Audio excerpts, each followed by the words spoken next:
Yeah, guys, so the Audi might be beyond cooked. If you've been watching, you saw that I bought OBD11 scanner, which, you know, it will read codes on the car and a bunch of other stuff. And when I scan for codes, these two codes popped up right here. I'll put them on.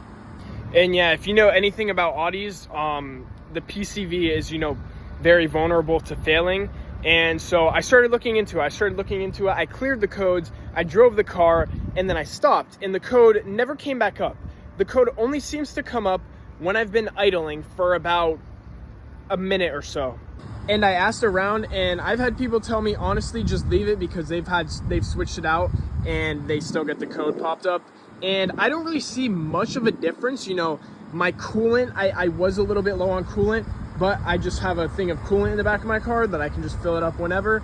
And my oil does drain a little bit faster than usual, but it is not a significant amount. I will only have to, like, you know, top off my oil once every, you know, in between every oil change.